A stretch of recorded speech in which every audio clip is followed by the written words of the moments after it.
back to Sad Dad Games podcast, where if the games are sad, Dad, we're going to talk about it. Today, we're talking about The Last of Us Part 2. I'm Shan. I am Eric.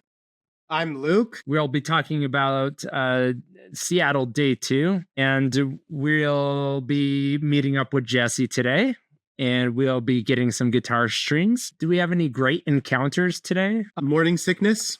We encounter morning sickness, and that's a great thing. Yeah. Stalkers. This one always gets me, but I had a different way of handling them this time. I tried something new because I wonder if I can guess what it is.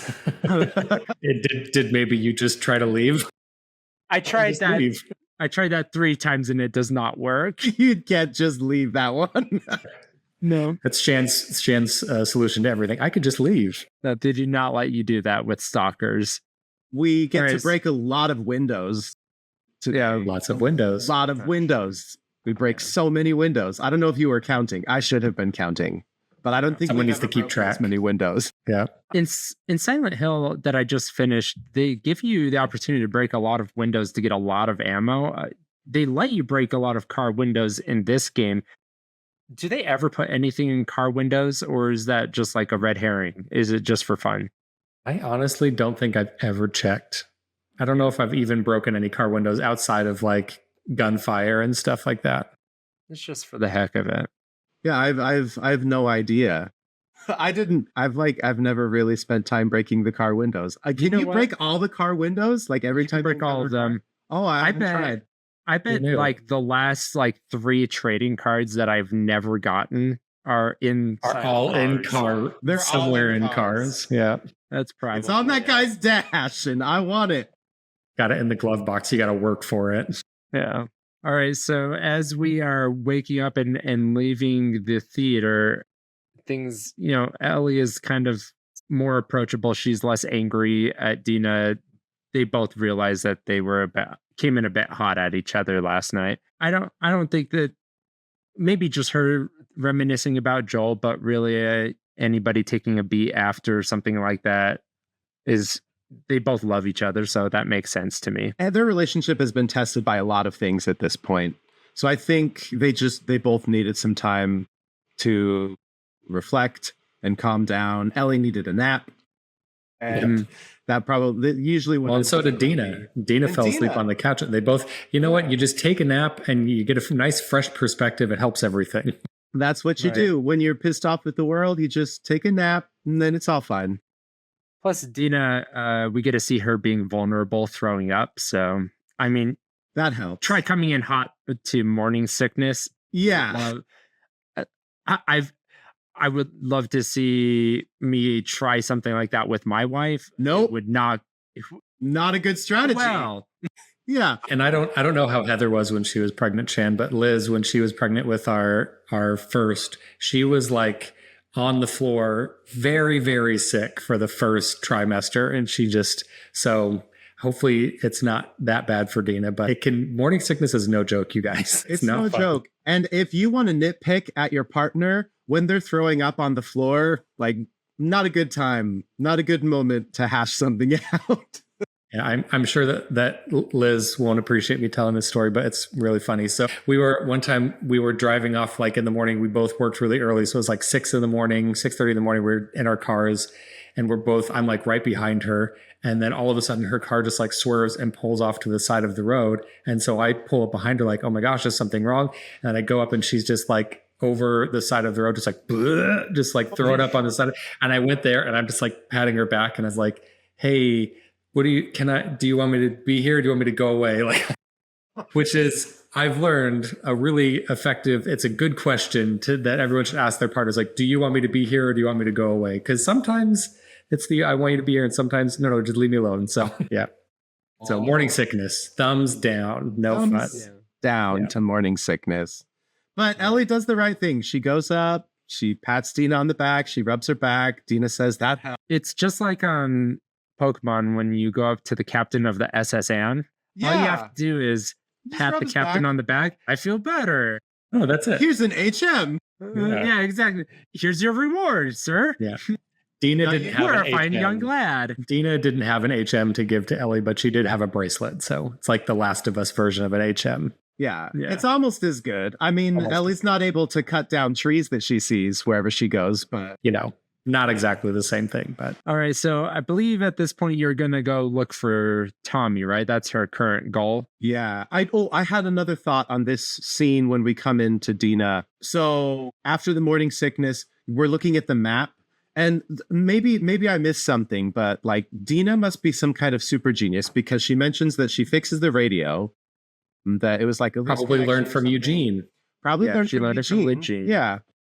And she, I don't know if Ellie helped with this, but she's like identified all the locations on the map by the numbers that they're using in the chatter, on the radio chatter.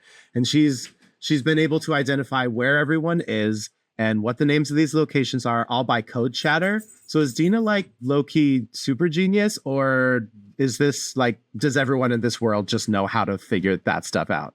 Dina's the brains of the operation. She's getting stuff done while Ellie's taking naps like an idiot. Like an idiot, reminiscing, playing guitar, taking naps, while Dina's doing all of the brain work for the operation. Or maybe like Eugene was more than just like could repair radio. Maybe he was like he was a Firefly extremist, right? Like maybe he was a terrorist who was trying to he was trying to terrorize, he was trying to infiltrate, he was trying to kill people. And so he taught Dina how to do this stuff because he was trying to radicalize her as well. And he only got halfway. And so she never became fully radicalized. She just learned a bunch of skills. Enigmatology, that's what I was thinking of. So that's the study of puzzles. Okay. Yeah, so I was like that when you were explaining that about Eugene, I was just thinking, oh yeah, it's like Dina took a class in enigmatology from Eugene. She knows how to decipher codes and cartography. Yeah, and cartography. And she learned how to solder, and she learned many useful life skills. I was just watching something last night. It was Silo, and it was like episode 2 or 3. And I was watching somebody soldering, and she just like had the soldering iron, and she was just jamming it at something. I was like, what the heck are you Isn't that how you do it? You just stab the circuit board with the soldering iron and then it works. You did electronics. Yeah. Very like I missed the entire scene because I couldn't get over what she was doing. Never learn how to do something because then you'll be just distracted by actors who don't know how to do it. I was going to say Shan taught me how to solder over like a FaceTime call, which is very difficult. And so, yeah, same thing. And it's like when you're very gentle because it's these little tiny, you like have to get your soldering iron and the flux and you're like, and it just don't move, but to just get in there, stab. I did it. I soldered. I fixed it. I soldered the thing. Yeah, it does not work like that. So, and I think that you mentioned she's off to go see Tommy. I think that what happened is Dina found where Nora might be, or I don't know if at this point, if we know that it's Nora, but we know that someone is at the hospital. I think they mentioned that it's Nora. She mentions that it's Nora. Yeah. Okay, so she figures out it's Nora. It's at the hospital. They don't know exactly where the hospital is. So Dina's like, I think it's about right here on the map. And then Ellie says, oh, well, maybe Tommy's already on his way there. So she's trying to find Nora and also catch up to Tommy. That's right. That's how I got it mixed up in my head. All right. So then you can go out, you can wander for a little bit and then go through a turnstile. Do you wander here or do you? I wandered for a little bit, right? Like there's some options. You have to get some supplies. Yeah. But I didn't have enough ammo to do an optional encounter. I tried it like 6 or 7 times, but again, I'm playing on Grounded Plus and like I love one of the optional encounters. And so I tried a few times and there was no scenario where I could do it without being bum rushed to death. So I had to give up. Yeah. I never had enough ammo. I wish Ellie would learn to do that Legolas thing where he like stabs Urukai with one arrow and then proceeds to fire that arrow at another Urukai. I feel like that'd be an effective thing for her to learn. And then jumps on a shield and then rides it down. And then jumps on a shield and rides it down a staircase. Yeah. That would take care of so many of these infected without so many bullets. Right. Just shield surf, you dumb. Just and then Tony Hawk and Legolas at the same time. And then if she could just like ride off the side of an elephant and just like there's so many Legolas stunts she could do. It's a shame she doesn't mention watching Lord of the Rings. And then she could turn into like a terrible CGI double of herself. Yeah. As she like turns into a blurry double and smears herself across the screen, killing a bunch of Urukai. Exactly. So I want to. It's not even funny, but it is because we've seen it so many times. And the switch is right there. Yeah, there it is. It doesn't even color match at all. It's not even close. Might as well have been a Legolas action figure just on a string. Here it is. It was probably just Peter Jackson holding a Legolas action figure, right? Man, I hope so. I want him to do this. Well, which is funny because, and this is a tangent, but the Lord of the Rings special effects are extremely top notch, except for like a couple of little instances. So the rest of the movie is like amazing. And then there's this one or two spots where you're like, that looks bad. Well, here you are like watching it for 20 years thinking like, this is the best stuff I've ever seen. And then like the last 3 to 5 years, you're like, now I can suddenly see all of the terrible CGI. Like there was Smeagol. Smeagol, it's like, nothing he does interacts with the real world in any meaningful way. Like it looks terrible. Like the distortion effects on all the fabric looks absolutely terrible. But in 2006, it was mind-blowing. Absolute, yeah. Right. Well, that held up for like 15 to 20 years, and then all of a sudden, like I could see it, and I could never go back. Longer than special effects in most movies. Most movies now, I feel like the special effects hold up for 0 minutes. You watch it in the theaters and you're like, that doesn't look good to begin with. Every Michael Bay movie.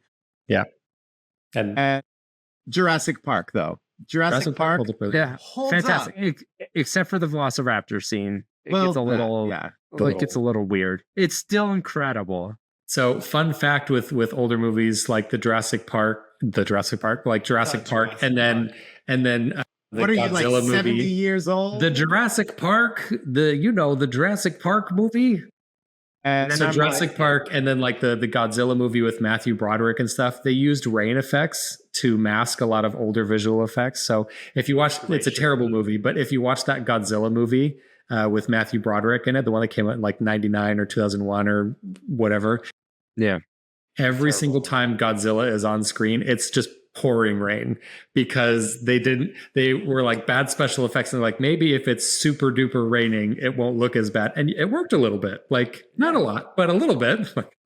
It wasn't the CGI that made that movie bad, to be fair. It was everything else. Yeah. Though I loved that movie. I loved that movie when it first came out. Like I bought action figures and I had like a little remote controlled Godzilla toy. And like, I mean, I was like 11, I think, when it came out. So yeah. Anyways, The Last of Us. Anyway. I found a small detail in this little area where you're running around that made me chuckle. There's like draped on one of the cars, there's this huge printed ULF banner. And I was like, where did they get that made? Did they go to like a printing shop? Do they have a guy? Did someone like hand paint that and then gloss but it looked like printed from a printing press. And it's this huge banner that you hang on like a building. And I was like, where did they get that made? That's not a handmade banner. Who made this? I need to know who made this banner. Yeah. I was like, someone doesn't like learn to do calligraphy and then make that scale of a poster. Like that's not a thing. Who did that? I mean, so long as you can turn on a generator, you can still use so they must have electronics, like found it. That was a good enough use of resources. Yeah. That was a good enough use of resources for them to be like, we got to print these banners. I don't know.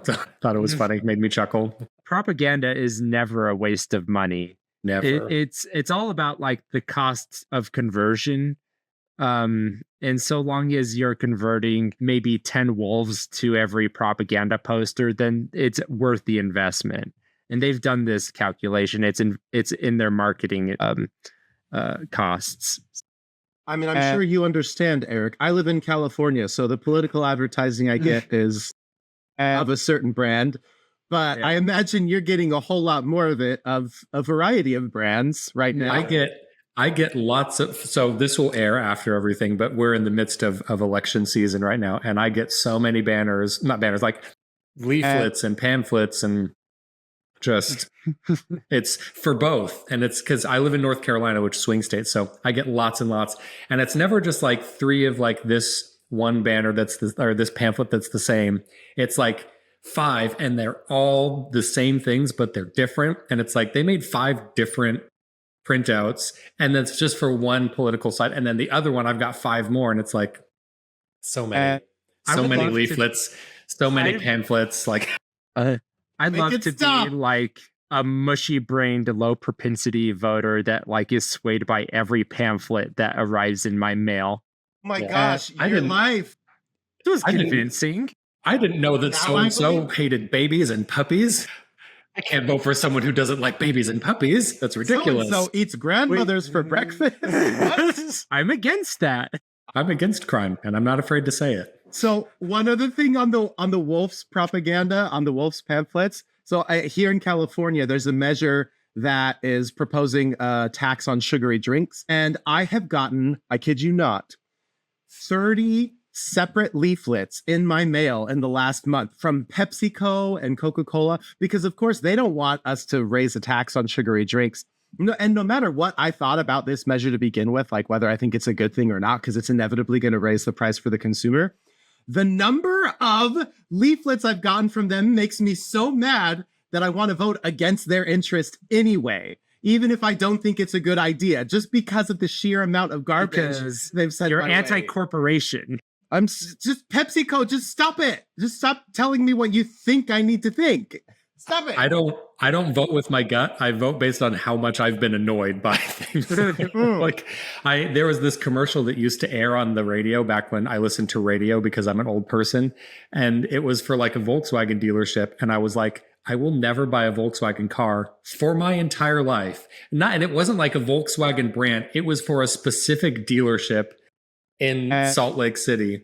And I was like, I'll never buy a Volkswagen I'd sooner walk. I won't do it because I hated those commercials. They were so annoying and it ruined it forever. So sorry, Volkswagen. When we're famous, we'll do a brand deal and then I'll buy a Volkswagen, but for no other reasons. Sorry, PepsiCo. I mean, I could maybe be for sale if the price is right. I don't know. Let's get into some talks. Let's talk some numbers. We'll see how. We're also pro PepsiCo, just so that the audience knows we're both anti and pro corporation.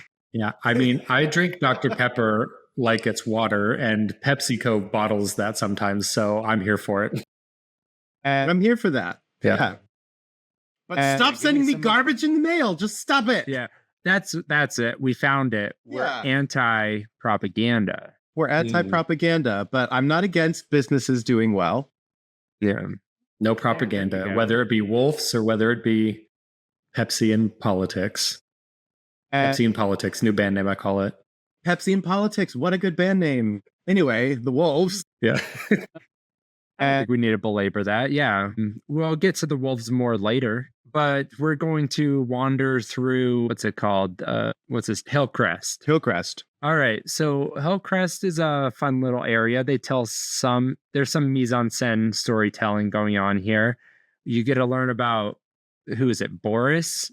And there's some like disaffection going on here. There are some people that were kind of squatting here and didn't want to leave Hillcrest. They had kind of made a small town living here after the outbreak. And can you help me remember the story of what's going on here in Hillcrest? So first of all, Ellie goes out there because they hear about a male trespasser, right? So she assumes that Tommy is in Hillcrest. And so that's why she heads out there in the first place. She doesn't know, but they heard over the radio that there's a male trespasser. We overhear a lot of chatter.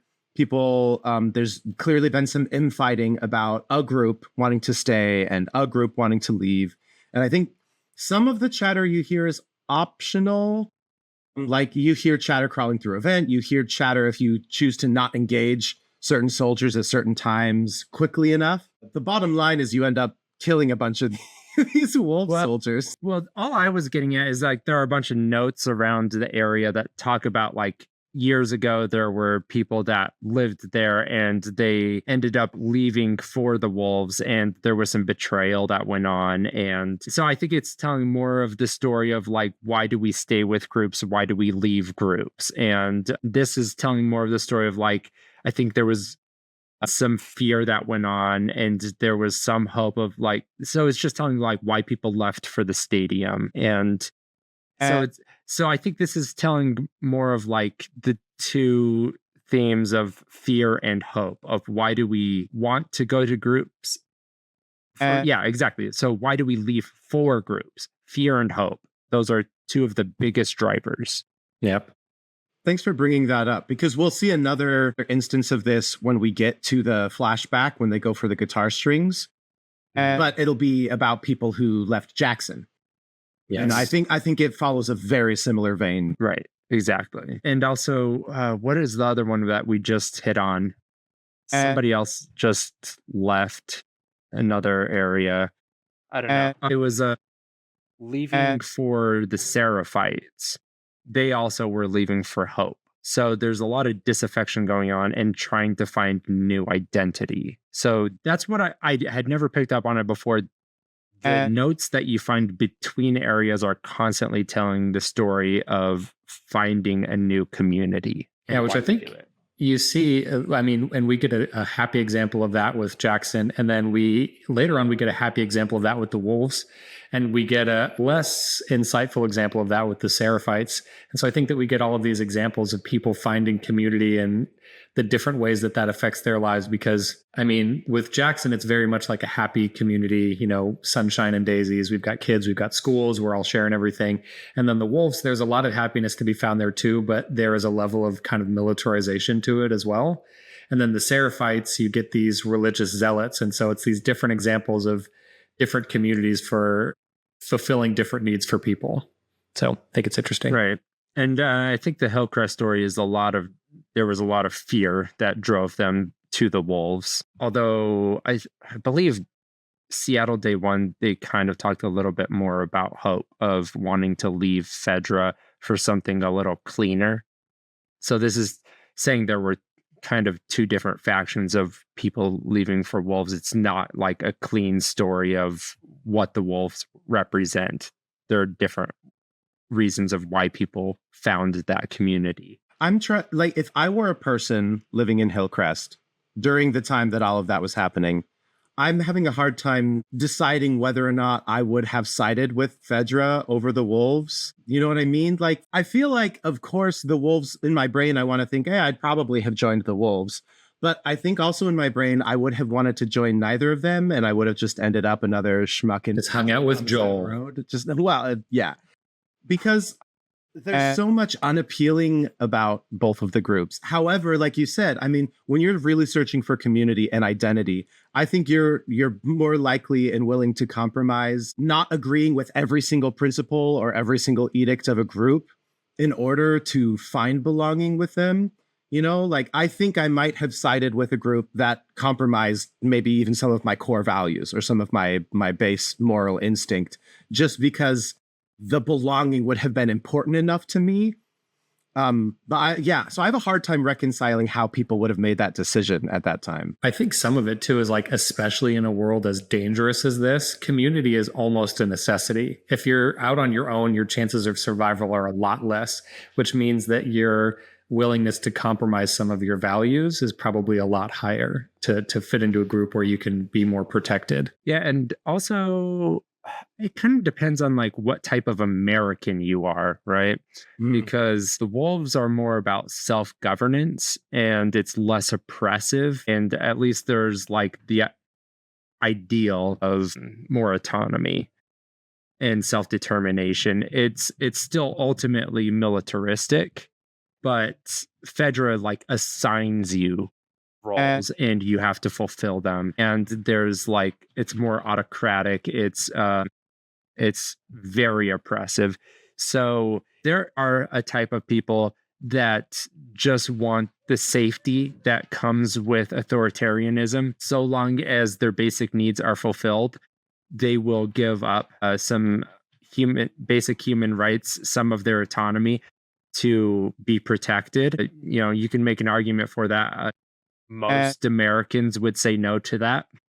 And I think that's why the Wolves have been more successful and why Fedra has been basically overthrown everywhere in America. Don't tread on me. Don't tread on me. That's a strong sentiment. Yeah. Like it was a natural uprising all across America, all these fedra things, because like government was such a stronghold across all of America. It was institutionalized everywhere. And so it just naturally consolidated power everywhere. And then very naturally, Americans overthrew it. It just was just going to happen. That felt very organic. Proud of you, America. But the wolves feel like a very natural, it feels like one of the most natural. It's still militaristic. That feels very American, but it has more self-determination, it has more autonomy. This feels like the most American so far, the type that would survive the longest. They're also more egalitarian. Yeah. Because like you said, Fedra seems a bit more, autocratic's not the right word, top heavy. As far as an organization goes in their militarism. And like you said, they tell you where to go and you go. Or they tell you to leave and you leave because they have to be in control. They have to be in charge. And so I think there's something about that egalitarian approach from the wolves that's definitely more appealing because it still allows for there to be individualism, but you're able to contribute to a communal cause. Yeah, I would agree with that. I think getting inside the Wolves organization, we do see more Americanness. Americanism. I think if it were me, I can't say for sure. I might have joined the Wolves. Right? Yeah. I would. Jackson actually sounds pretty Ellie. appealing, but like the Wolves have power in numbers. I would feel very safe there. So if I saw them both like from afar and I had like a list of their pros and cons, I would just see their power and I would see their numbers and their resources. And I would I am very appealed by Jackson's autonomy and isolation, but I would feel very safe by everything else that the Wolves have to offer. I would probably go there. Although if I were sincerely afraid, like for my life and for my family, I could understand joining Fedra. They're saying, we will take care of you. We have all the guns. We have tanks. We're soldiers. We're strong. I can absolutely see how powerful that argument would be to people who are terrified, who are afraid, who just want to live. Just want to keep their heads down and not die. Yeah. So giving up some of your individualism, okay, but at least they're going to protect me. Right.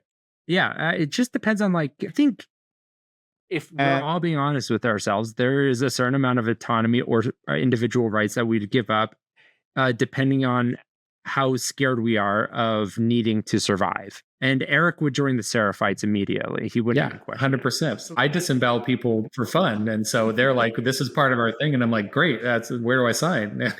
Where do I get my scar?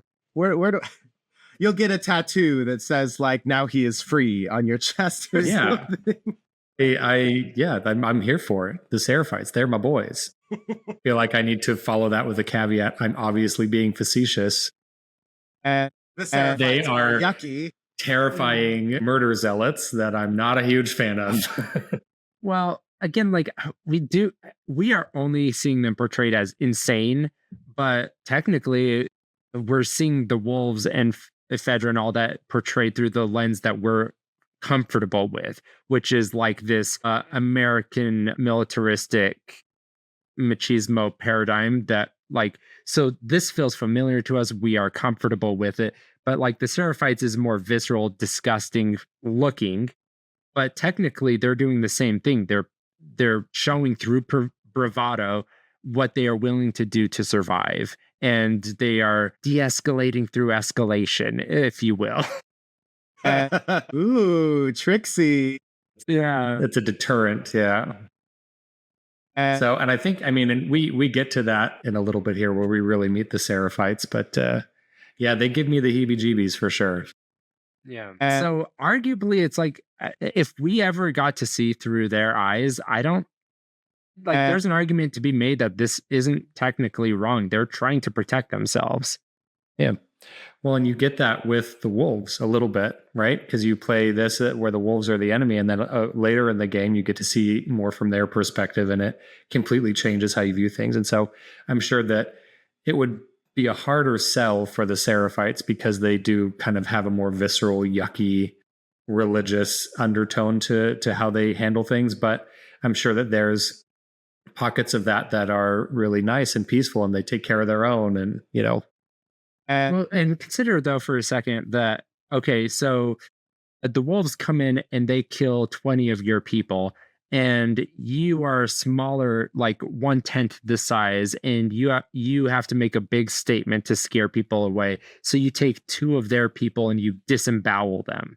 Like you have to make a bigger statement with fewer people to scare people away from ever coming near you. I think that's what this is. It's like you have to go bigger with smaller. Yeah, naturally. I mean, you just take a couple people and you disembowel them and cut off all their digits and hang them from strings and make totally arts and crafts with their. Yeah, totally. Naturally. I'm reminded of what is it on Hellblade? Like that traditional thing where they like cut open your the eagle, the whatever. The eagle thing. That thing was amazing.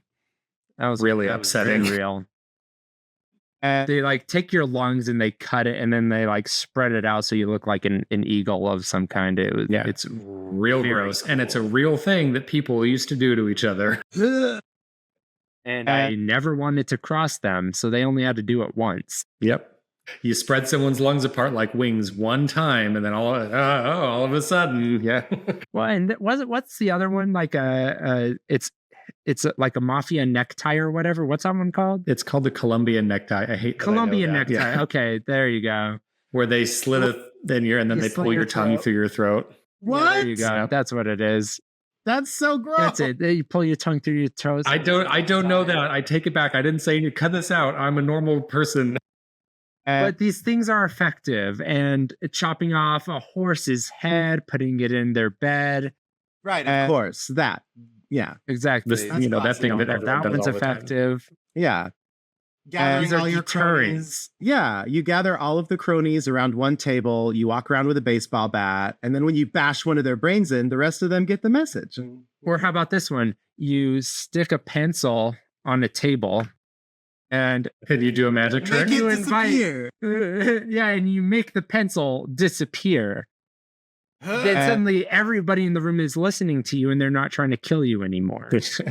I don't feel like the Joker would have done very well in The Last of Us. I don't. Or he would have done really well. It's hard to tell. Wild card, bitches. It really depends on how present Batman is. We all know Joker can't do anything without Batman. It's no fun. We have not gotten very far, but nope, we haven't. Got super sidetracked. Anyway, so where are we at now? We're about to bump into Jesse.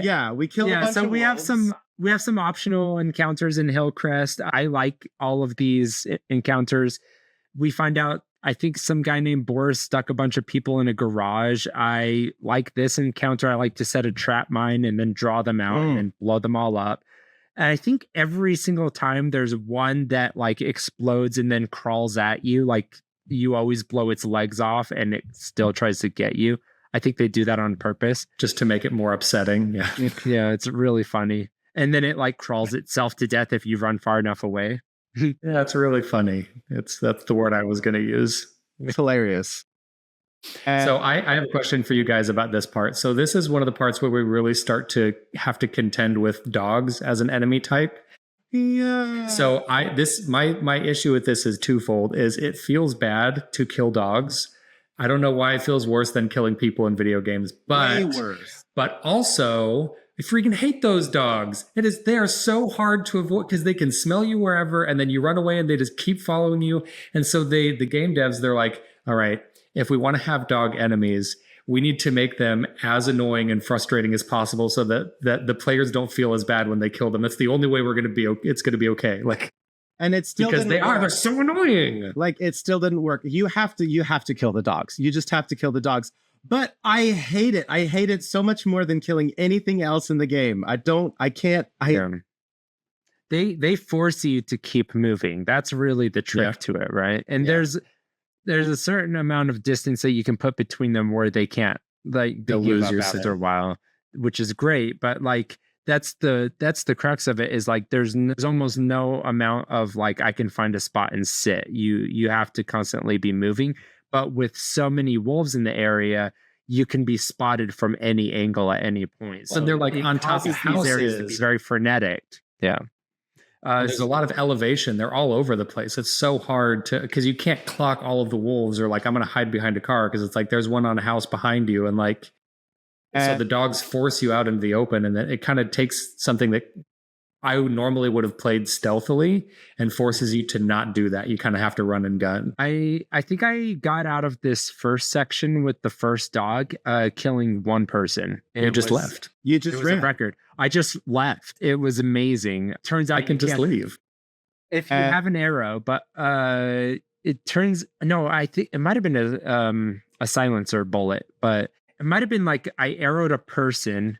And then I killed the dog with an arrow right afterwards. And then I was able to run to the door and open it before anybody else clocked me. It was my best run, but I did have to restart this area like 15 times. At least. Yeah. Well, and that's another thing too, is that the dogs usually travel with another person. And if you kill the person, then the dog freaks out. And if you kill the dog, then the person freaks out. And so you have to be really fast.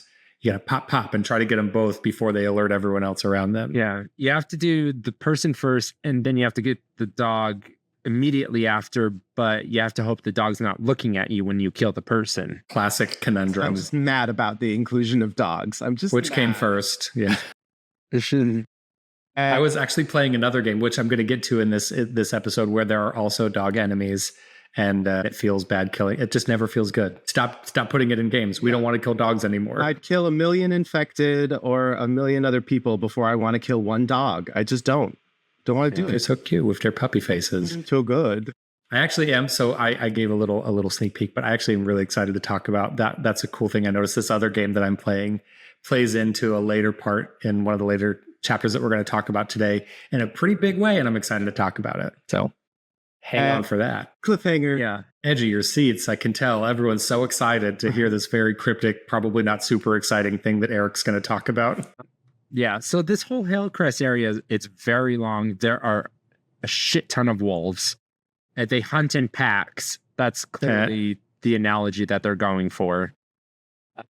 And so like I come in with very few bullets, very scarce resources. So I have to basically play this whole thing in stealth, which is very difficult. And so I'm basically trying to figure out how to never stop moving and army crawl through all the grass through the whole thing, and then figure out how to kill as few as possible and time it exactly right where I can like shoot my 3 arrows that I have in this entire run without being spotted. So my windows of opportunity had to be so perfect that like I had to restart this whole section maybe a total of 30 times. Well, like in chunks, like I would complete a section after 10 restarts, then I'd have to play the next time 10 times, but you'd have to get everything exactly right with all of the different windows that you had and never stop moving. And then just so many, like, and you'd have to get like 5 kills perfect in a row.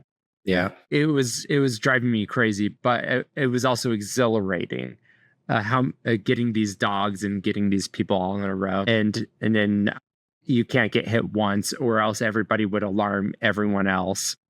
It was fantastic. It was a fantastic run. And then at the end, I just ran, and I would have to throw like a smoke bomb, and then I'd have to throw a bottle, and then I would have to heal halfway, and then I'd like have to like throw another smoke bomb and hit somebody in the face as I'm running up the stairs, and then allow somebody to hit me as I run over a window. So like I had to make calculated risks of allowing somebody to hit me so that I could run through the window, because I didn't have enough bullets to attack people. Well, and I got through. And you're not Rambo in this game anyway. I mean, it feels like you're Rambo sometimes because of the number of people that you're able to kill as Ellie. But unlike Rambo, who can stand in the middle of 1,000 soldiers and just turn in a circle firing a machine gun and kill everyone, Ellie doesn't have those resources or those abilities.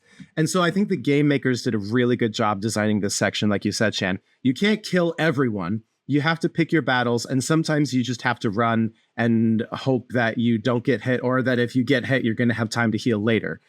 But they do a really good job of forcing you to move, keeping you fluid. So like when you get interrupted by Jesse, I full on thought Like with the way Ellie has had to kill a million people up until this point, and then Jesse comes up from behind you and covers your mouth. I don't know why Ellie, in that like flow killing state that she's in, doesn't just immediately like stab Jesse on accident. Yeah, Jesse got lucky. Jesse got super lucky. I fully thought, oh, Ellie would have totally stabbed that guy before she even knew who he was. I just love Jesse. I don't know what it is. There's something about like his character that's very charming, and I'm very comfortable every time he's around. He's a very fun character, and I love partnering with him in all of these sections. Well, and they show how capable he is through gameplay. Like once you meet up with Jesse, because up until then it's just Ellie and you feel pretty alone. And then you meet up with Jesse, you find him, and you find out that that's the male intruder that they were talking about. It wasn't Tommy. And so, but you meet up with him, and then you get to do this next section of kind of going after getting through this wolf infested area with a partner. And it's not just a partner, it's Jesse, who is very capable, and he'll help you take down guys. And like, you know, he is a very effective companion through that part. So I think that's part of the reason why it's like a breath of fresh air. It's because you've been doing this really hard thing by yourself. And as a player, it's a hard thing. Like Shan was describing how much of a hard time he had with this section because it's difficult, it's overwhelming. And then you meet Jesse and it's like, oh, good, I've got some help. Like, right. And yeah, he's a little bit chaotic, his play style. So when you get in the car, it's just like nonstop chaos, ramming into everything. Jesse. I probably missed like 70% of my shots because he couldn't drive straight. Drive straight, Jesse. Okay, stop hitting things. Stop hitting things. Like everything. Every parked car and tree and everything. This car chase is amazing though.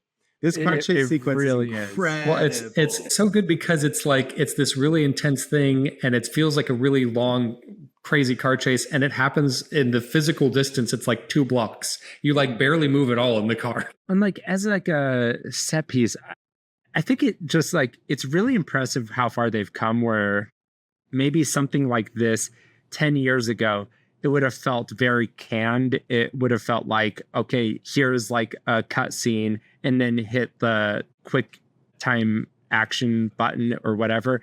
And so like it would have snapped you to that, and you would have seen, okay, hit the button. I guess I'm thinking of like Resident Evil 4 when you're playing against Krauser. And it just would have felt very canned. It would have felt rehearsed. And then here it's like, it feels like you're playing the whole time, and it almost feels like you're playing a cutscene the whole time. And so you almost can't tell what's scripted and what's not. I don't know how they make it feel so fluid. It's very, very impressive. And I feel like you could play the car chase a bunch of times, and there's a few enemies that you have to kill, right? The ones that like reach into the window or the ones that get on the car. But there's a lot of the first part of the car chase, it's with wolves. You're fighting wolves and you're shooting people. And then eventually after you flip that car over, then it's infected that swarm the scene. And so I don't know how many of them you have to kill to get through the scene, but I feel like I could play that car chase scene 10 more times and kill different people each time and different infected and still make it through. So to your point, Shan, about it feeling like a very fluid cutscene that's also gameplay. Mm-hmm. I think there's so many elements that you can affect that don't actually have any ultimate outcome on whether you get through the encounter or not, which I actually think is really cool. Well, I think they very smartly, the developers, they literally put someone else in the driver's seat. Like Jesse is driving the car. So that's one aspect of this gameplay experience that the devs are 100% in control of. That's not something that like where the car goes has nothing to do with your actions. And so I think that helps to make this moment feel really organic, because what you're doing as Ellie is you're shooting and trying to attack the people that are attacking the car. And so it makes your objective more singular and makes the structure of this set piece feel much more organic. So really, I agree with Shan. Brilliant game design. It feels like playing a cutscene. You end up in the water with that infected on the hood of the car. Yeah. That was my favorite part. Oh, that's so beautiful. It's so cool. Yeah. Is there anything else to this part, or do we just go back to the theater now? So, no, I don't have anything else about this part. I did notice, though, that when they do go back to the theater, that like Dina and Jesse are being kind of chummy, and Ellie does not seem to like it very much. Yeah. Yeah. Dina immediately comes out, gives Jesse a huge bear hug. It's so good to see you. Brings him She's in. like got his hand on her back. Yeah, and Yeah, then she's her like hand on his back. Yeah. taking his shoes off, like she's gonna give him a foot massage or check out the And ankle Ellie's that like- he just rolled. Yeah, and Ellie's like, Yeah. "What? You're gonna wait on him hand and literal foot right now? I just went through the same thing that he did." Well, like they are also on a downbeat in their relationship where they just got done fighting. They haven't fully recovered. And then those two are chummy, and she sees that happening. She just kind of walks away, and you see her face is just like kind of distraught over this. And so seeing them elated while she's down, you could see that this is kind of hurting her. I think that's what's on her mind at this point. And so I think that kind of plays into later we find out that Dina hasn't told the Jesse that she's pregnant. In my mind, that is a consolation to Ellie that she's not necessarily running back to Jesse. I don't know. Do you feel differently about that, or? No, I thought it was definitely a good sign for Ellie when Dina said it's just a stomach thing, talking about her being sick, her morning sickness. I think for Ellie that was a huge plus for keeping Dina in her good graces, because it showed that they still had this thing together, just the two of them, secret, that did not include Jesse, which I think probably it helps any feelings of jealousy or frustration she might have felt right off the bat when Jesse shows up and Dina is all over him. I also think it shows to Ellie that like even having Jesse there, but them having an inside track with each other, a secret that they're keeping together, maybe is another reason for them to stay particularly close, particularly tight knit. I mean, anytime you have an inside joke or a secret with a friend, I think that's a good.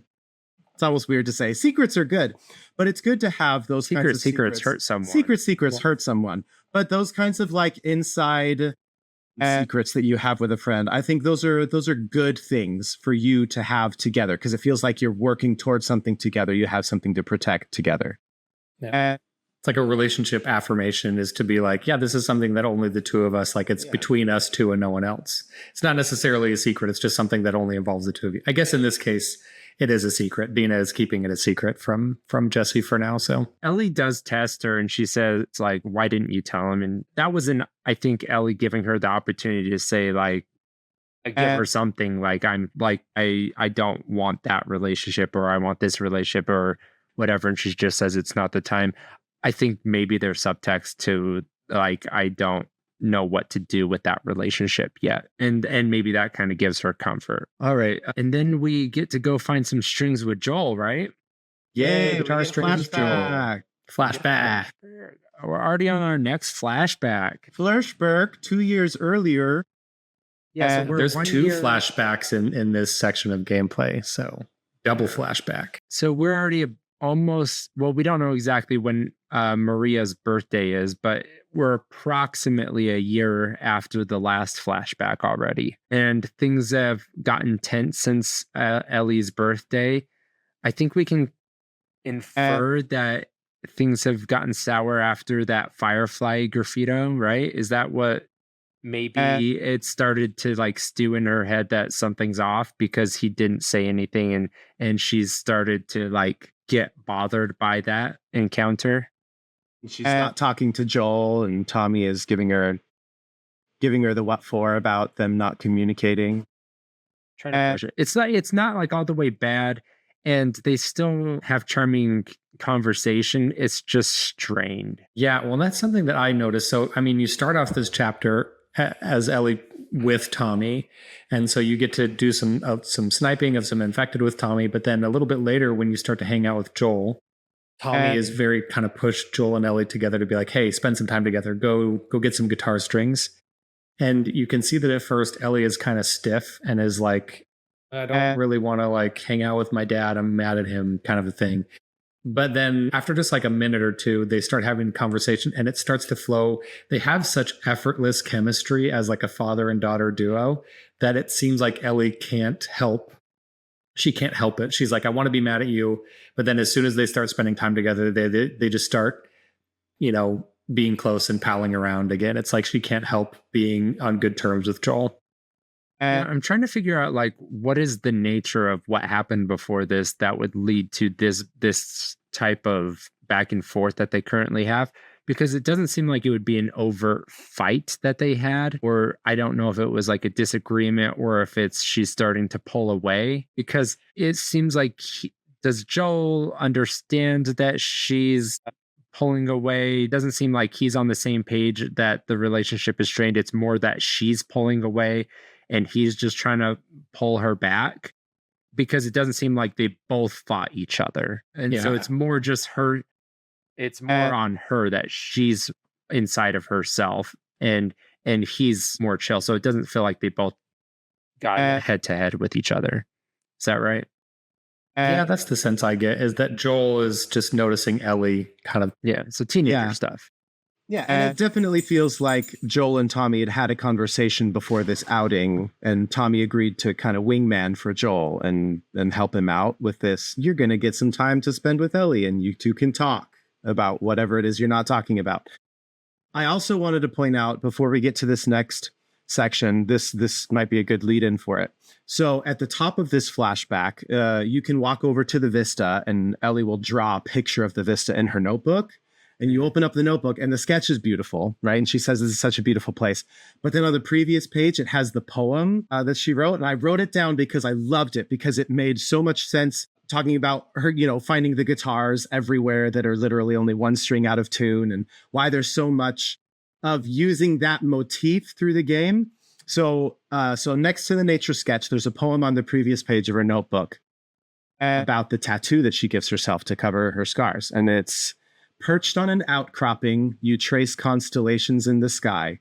I trace the ink on your skin that covers the scars, the burns, decorating the darkness like stars. Beautiful. That's beautiful poetry. And the more I looked at that, I got goosebumps thinking about turning Ellie's trauma into art, talking about turning her pain into something beautiful. The scars, the burns, decorating the darkness like stars. And, certainly for me, this is really poignant, because I definitely find ways to heal my pain and my trauma through art. That's one of my major outlets for dealing with my own darkness, with my own pain, is through art, is through music. And so that's a major theme, I feel like, in this game. We just talked about in the last episode how that Seattle Day 1 ended with her playing the guitar and having that beautiful flashback with Joel.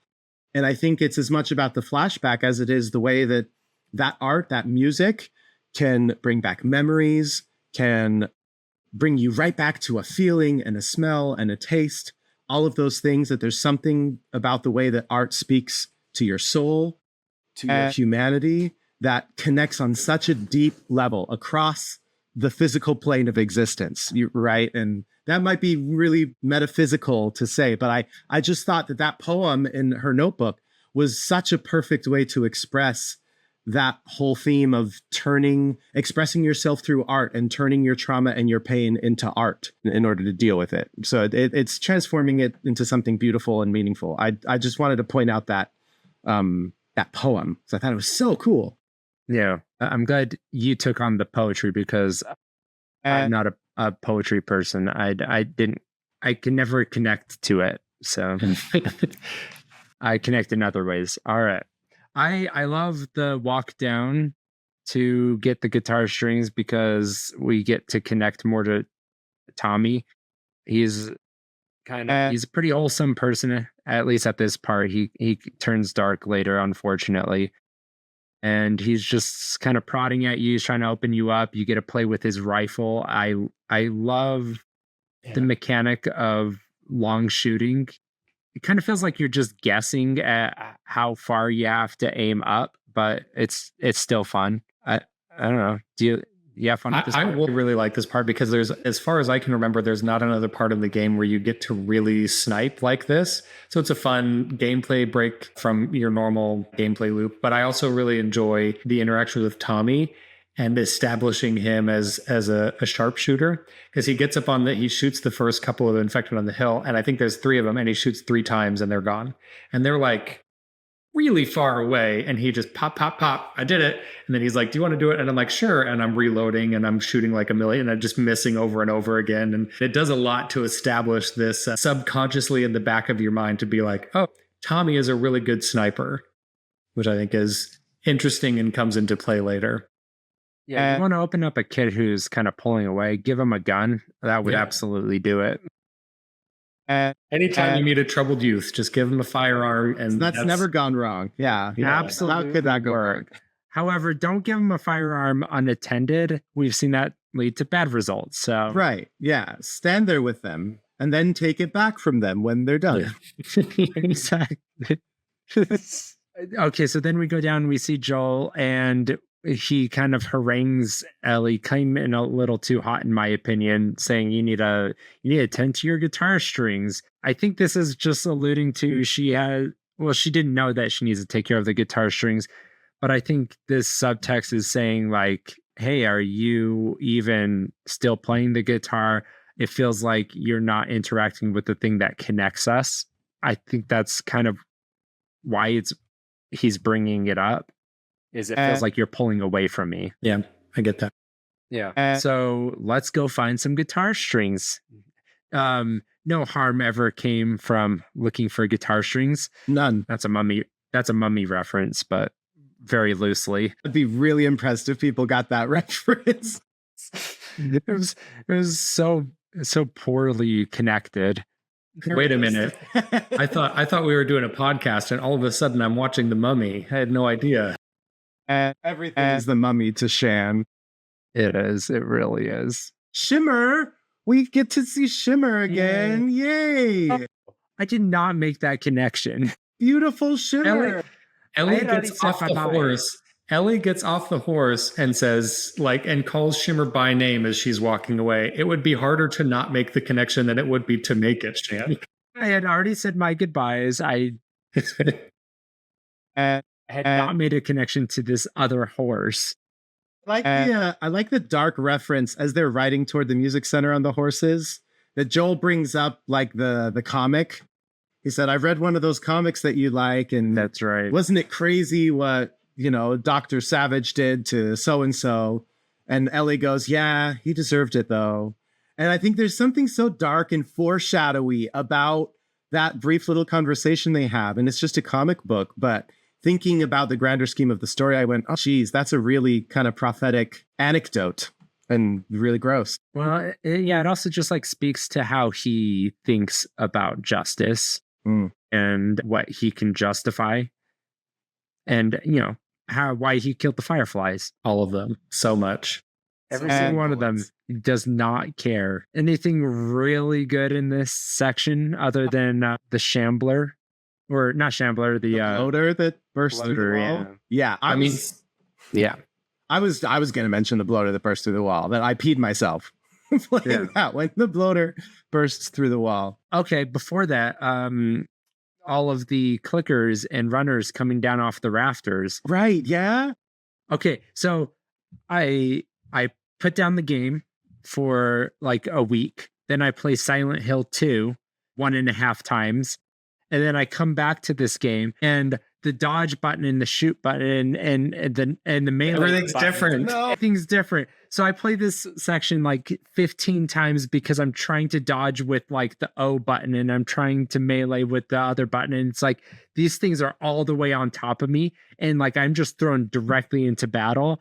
And so I'm just being bum rushed from every angle. I died so many times. When I first got my PS5, I was so excited to play all the PS4 games that I missed out on. And so I was playing the first Spider-Man game and God of War simultaneously. They're both third-person action games, and they have extremely different controls. And it was I was trying to dodge, and I'd throw my axe, and I'd try to web swing, and then nothing would happen because Kratos can't web swing. And It was very confusing. It would be a better game if he could web swing. Everything would be a better game if you could web swing. It should be a feature in literally every game. That's all I want. Web swinging mechanics in every single game. But that being said, the bloater is fantastic. It's very chaotic, and you can barely get enough distance to turn around and pop off maybe 2 shots before you have to start running again. It's a brutal encounter, yeah. I've noticed that this was a particularly aggressive bloater, and I've mentioned a couple times that it's been a while since I played through the first time, and so I've forgotten most how everything works. And the way you fight this bloater is different than other bloaters. And so I'm trying to like run away and kill him. And I was like, why is he not dying? I've thrown like 3 Molotov cocktails and I keep shooting him. I like waste all my bullets and everything. And then I realized that it's because it needs to end with a scripted event, which is, I think, why they made the bloater more aggressive than normal bloaters. But finally, it's like I'm out of bullets and the bloater catches me and I'm like, all right, whatever. And the bloater catches you. And then Joel, and this was such a cool moment that I completely forgot about. Joel comes out of nowhere and melee kills a bloater, which is the craziest thing ever. And it's just he just comes in screaming like, get your hands off her. And I mean, he doesn't say that, but he's just like, and it like gave me goosebumps. It gave me chills to see, Joel go pop a baler on a bloater. Yeah. He also does it with a machete. Like he comes up behind the bloater and somehow stabs. Like a machete is not a stabbing instrument, right? Unless you're Joel. You slice with a machete, you cut, you lacerate. You don't like stab. And he straight up stabs the bloater with the machete and cuts the bloater's arm off. It's brutal. It's hardcore. Yeah, I love seeing Joel go Papa Bear, taking down a bloater melee style. I similarly, I couldn't figure out why you couldn't kill the bloater, not realizing that you don't. Ellie doesn't get to kill the bloater. She can't. You just give up on this encounter. I similarly had forgotten, but also I got cornered by a runner who pushed me into the bloater, and I had already had sweaty palms and everything. I was like, oh, no. Dang it. Yeah. You're trying to dodge with the silent hill button, and it just, everything went wrong. Yeah. I tried using my webs, and it wasn't working. I also just like adore the cutscene of you crawling through. I think you're crawling through a wall and like you hear the thump, and then like your eyes go wide as like the bloater comes and grabs you through the wall. Like, just, well, it's this moment. It's this moment of awesome tension where Joel and Ellie are kind of like, oh, there's a bloater in here. Like, hush, shh. And then you have to duck under this pipe inside the wall, and Ellie accidentally pulls on it, and it makes a noise. And then the bloater just like grabs you both out of the wall, and it's terrifying.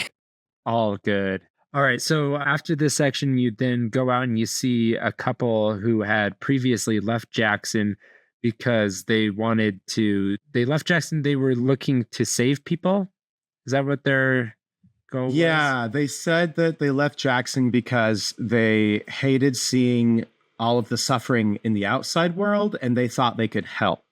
But they both immediately died. They both immediately get bitten, and they come to this room, and they agree that they're going to kill themselves. And then on the back side of the note, the guy says, I shot her. I was a coward. I can't take my own life. And so he ends up, we assume he's the infected in that room that you have to kill when you come into the room, because there's the skeleton and then there's the infected. And like you said, Shan, I mean, this ties back to that whole leaving for fear or joining for fear or hope, what your motivations are. They left Jackson probably out of an intention to do good, to help others, at least according to their note. That says that's why they left. But it just ends horribly wrong for them. Does not go well.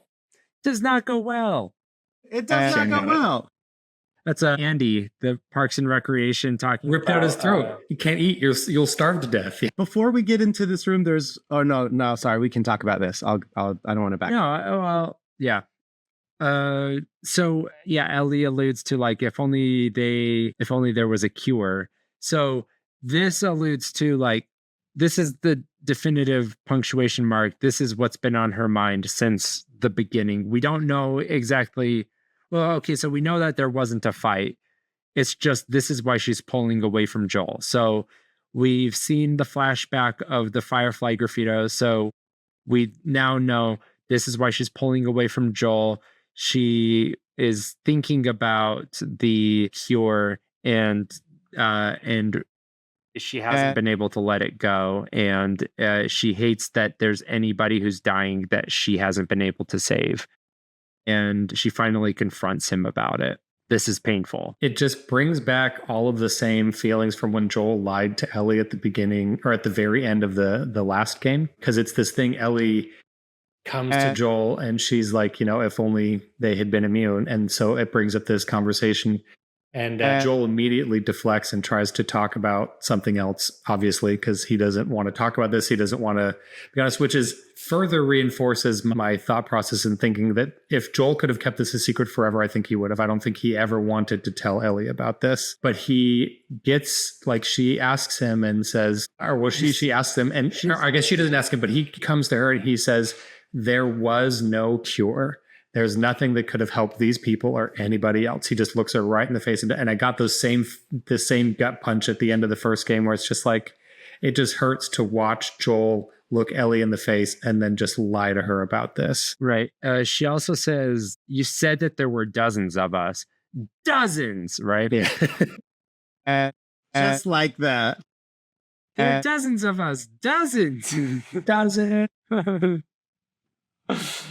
They could have used any other word than dozens. Otherwise, it's an Arrested Development quote. Yeah, it has to be. There's no other explanation. The thing, other than looking at Ellie's face as Joel's talking to her, and you just watch the heartbreak behind her eyes, which is so sad. The last thing that Joel says in this encounter is, or is there something else you'd like to rehash? Mm-hmm. And that I felt was like throwing seawater on an open wound there, because they just had another conversation where Ellie knows that Joel's not being honest with her. And then he ends it kind of being with that self-righteous statement, like, is there anything else you want to rehash? Which is just especially hurtful. Like, she's bringing this up, Joel, because you're not being honest with her.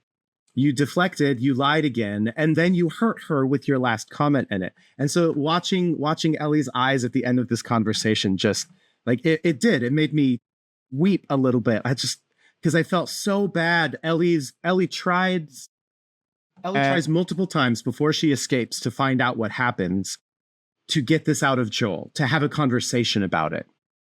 She's tried multiple times, and we've only seen twice now that she's confronted him about it and said, I want answers. And Joel hasn't been able to talk about it. And it just is so hurtful. You watch Ellie be hurt by it again and again, and it just is worse the longer that Joel continues to lie to her. Yeah. It's also, I hate the line when she starts talking to him. He says, like, is now the time for this? When is it ever the time, if not now? Right? Yeah. Like, why would now not be the time to talk about it? Just because he's just trying to deflect. Yeah. And so it's kind of becoming like emotionally abusive. And this is where it's kind of turning from like, you're protecting her to you're manipulating her for your own selfish reasons. He's afraid of losing her. Yeah. Right. There was like, I could justify the lie at first because you were protecting her and you were keeping her safe. And I could justify that until there was a time that you could explain it to her in a better way. And now it doesn't feel like you're protecting her anymore. It feels like you're doing it selfishly. Yeah, you're just protecting yourself now. This isn't about her anymore. And she's also clearly played this out in her head every day ever since it happened, because she's nitpicked at every single part of everything that happened. Like every part of like getting to Salt Lake City and leaving, she's played out like, why did that part happen? Why did that part happen? Why was I unconscious when you dragged me out of there? Oh yeah, I like how she brings it up. She's like, why did you take me away while I was still unconscious? And she's like seeing the inconsistencies where it's like, this doesn't all add up. Even if she wanted to believe Joel, she just has poked so many holes in it, she can't. And so, exactly, she's never going to be content until she has the full picture and she knows that Joel's hiding something. And so years of living with those inconsistencies is going to drive her to Salt Lake until she finds the truth. that was inevitable. All roads lead to Salt Lake, the promised and she land. also it just Uh, and I hated that. she's also just seeing that, like, basically all of the death that she sees there on the floor at that moment, every single death from the moment she left Salt Lake, she can blame herself for. She can say that that didn't need to happen if I had just died. Yeah, I think at least she doesn't know that that's a possibility. She needs to find the truth for sure. But like, that's going to weigh on her forever is, I hold the weight of everybody's death from the infected from here into the end of my life. That's monumental. It's literally like placing the burden of all human life and their potential for a future on one person, and then asking that one person to be like, how are you feeling about this? Like, bad all the time about everything. What do you mean? How am I feeling? Like, yeah. Right. And until she finds value in her own life, which is like really the goal, in my opinion, if I were going to write a meaningful part 3 to the trilogy that is The Last Take notes, of Us, Neil Druckmann. Well, I know this is where he's going for, because this is like the whole final part of The Last of Us Part 2, and it's kind of what he alludes to when she leaves, is she's looking for meaning to her life now that part of her life is, and now that this chapter of her life is finally closed, she now needs to fill it with new meaning. So she needs meaning, and she needs to now know that, I don't know how to articulate it perfectly, but she needs to know that the death that will be caused for her not being sacrificed will not be wasted, because she will make meaning out of her life now. Which is, she can't waste it, basically. Right. Which again is a super heavy burden to put on a young person, right? To say that, like, she has to now find extra super special meaning in her life because of all the people that have died. And it just, like, the amount of the toll and the weight that she must be carrying around with all of that. It's so painful, and it makes me so sad for her. And it makes more sense why she was so harsh with Joel when she finds out the truth, because this is a weight that it seems this is a stain she will never be able to wash off as long as she lives, it feels like. And she recognizes that even before she finds the truth, it feels like. It's just extra painful.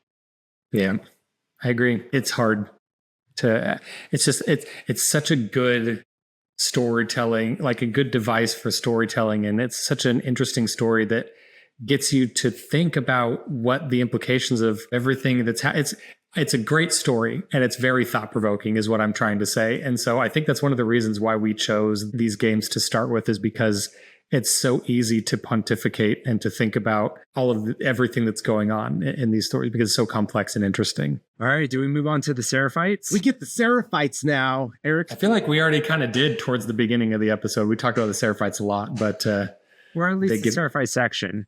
A little bit. Yeah. Now we get to kill some Seraphites and see some some Joes. And you know what the Seraphites don't have? Dogs. Dogs. So no dogs. No guilt. Mow them down by the hundreds. Doesn't matter. Don't feel bad. Don't feel bad for killing Seraphites. No dogs involved. Right. Okay. So again, I think there are more optional sections here that I didn't do. I definitely avoided. Grounded plus. Because Shan can just leave. Why bother looking when you can just leave? Just leave, man. I could just leave. And I can't remember all too much about this section because I skipped so many, but I then just run straight to like that famous ledge where they just whistle and then shoot you in the arm. Oh, with the arrow. Arrow! Ellie used to be an adventurer till she took an arrow to the shoulder. Gamer joke made. We can end the podcast. I made a Skyrim joke about arrow to the knee. I did it. I'm the funniest boy. To the knee. You are the funniest boy. That arrow scared the crap out of me. It's right. Well, and I love I think that something else that makes the Seraphites seem extra kind of creepy is they don't talk at all while they're like on the hunt. They whistle at each other, which is super smart. Like they've got a code of whistles and stuff that mean different things, I'm sure. Like over here, look over there. I saw someone in this direction, which makes it so that you as the player, you have no idea what they're talking about.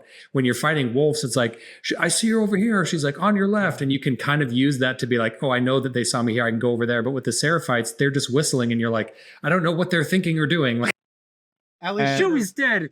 Joey's dead. Come over here. Joey's dead. Yeah. And then the Seraphites just... And yeah, what does that mean?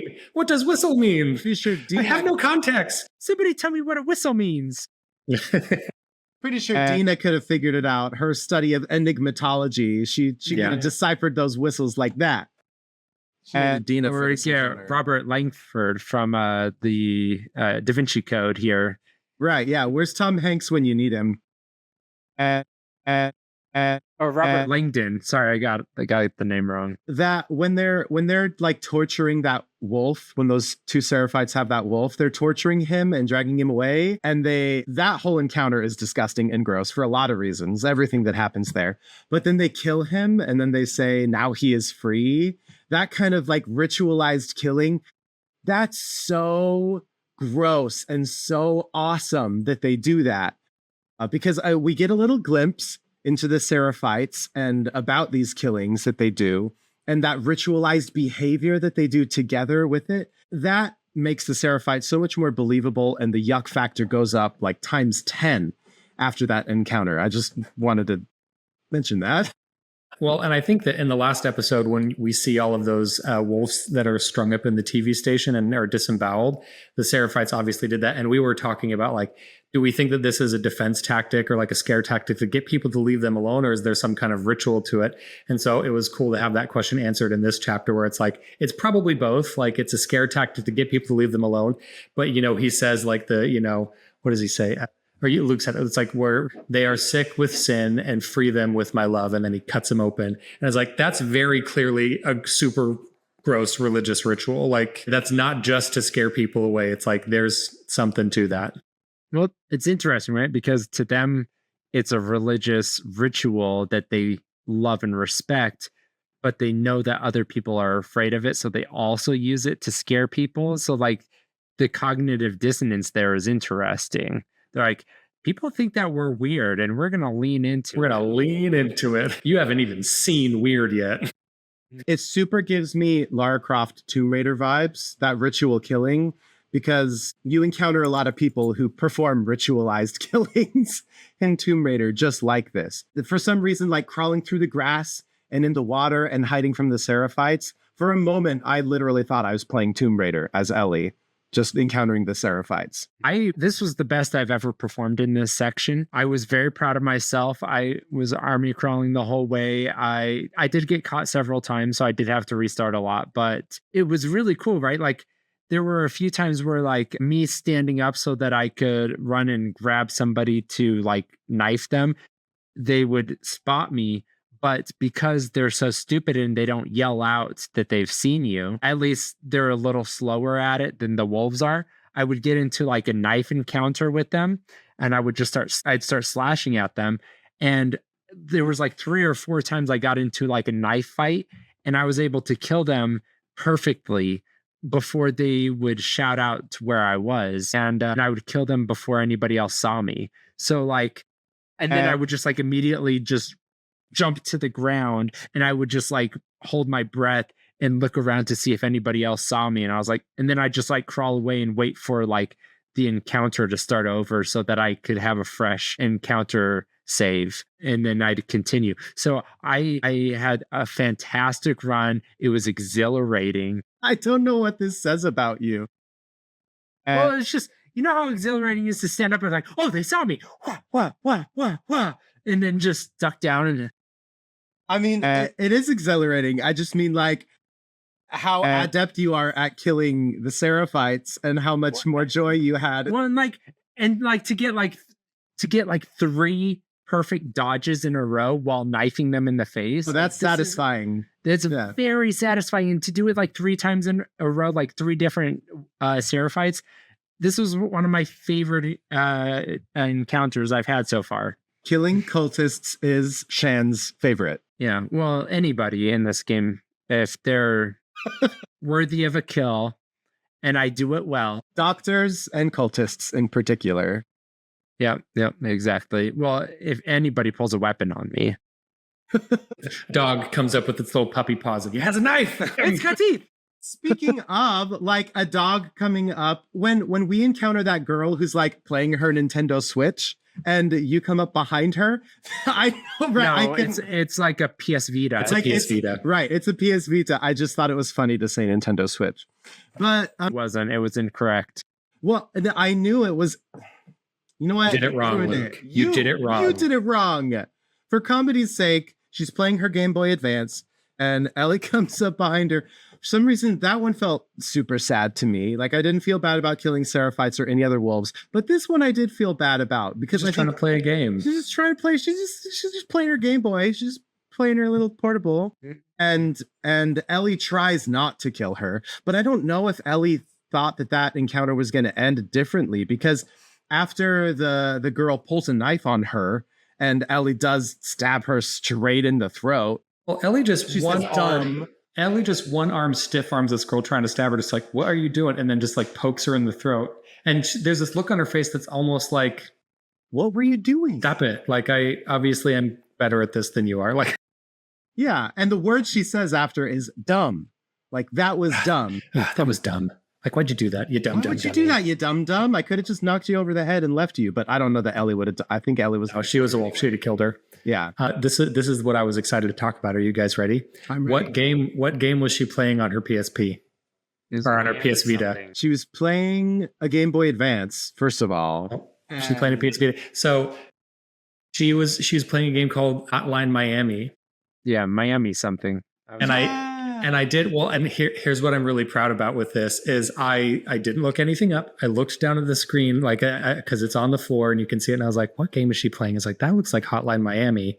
And the reason that's cool is because the day before I played this section, The Last of Us Part 2, I had started playing Hotline Miami for the very first time. As like research for a future indie episode. I was like, I've never played Hotline Miami. I want to play that one. I started playing it and I was like, oh, and then the next day I played this part of the game and I was like, that can't be Hotline Miami. The coincidences can't be that crazy. But it was. And it also, I mean, Hotline Miami released in 2012 for the PS Vita. So it makes sense that she would have it to be one of the newer games out for the PS Vita. And so I was very tickled by that. I recognized the game and it was one that I had just started playing. So. And that was the one that has dog enemies as well that you have to murder, and it's not fun. I never had a PS handheld, but I have one back here that I want to repair. So I want to kind of get the OLED version. So I might not do it until I get that version. But they're expensive now. Well, I mean, you can play Hotline Miami on anything. I got it on Switch, and that's where I've been playing it. But all right, so let's see. Anything here before we get to the stalkers? No. Okay. About the stalkers, yeah. Stalkers.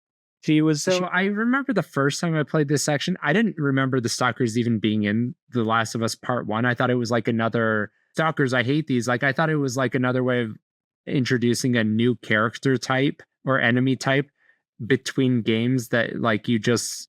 I thought it was a clever way of introducing an enemy type that you just happen to meet between games. No, I just forgot that they existed. But anyway, the first time I played this game years ago, I was paralyzed with fear when I got to the office, and I just like walked around carefully placing trap mines, and then they never came out to jump over into the trap mines. Like, they're not that stupid. And so like this area has always terrified me. This is the first time that I actually found a way to like encounter this area that's actually fast and convenient and not terrifying.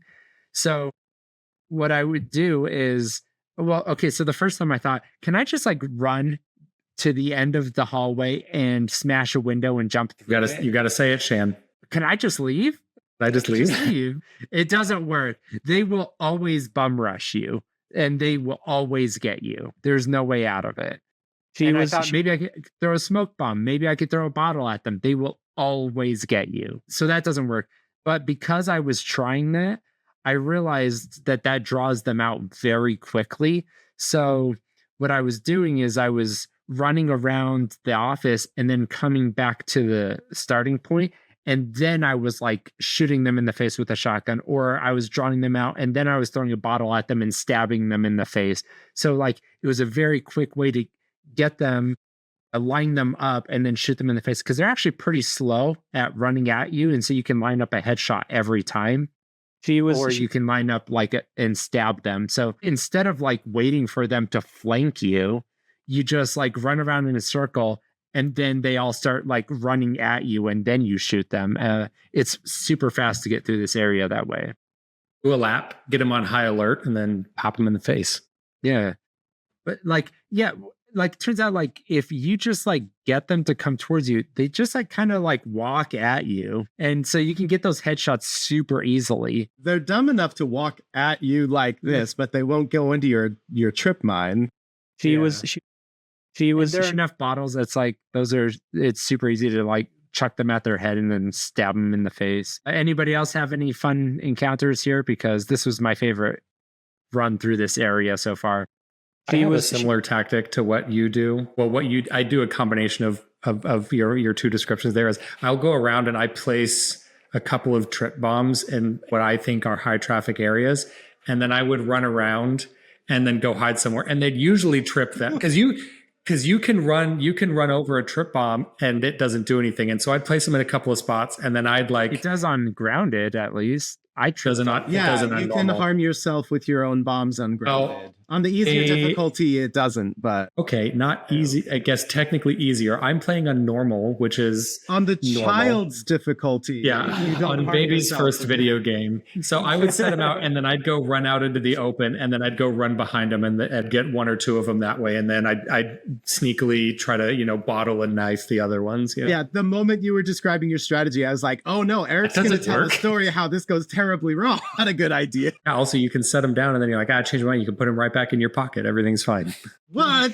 Baby's first video game. Baby's first Last of Us run. I really kind of hate the section almost immediately after this where you're in like the confined area with like a bunch of crevices to crawl through.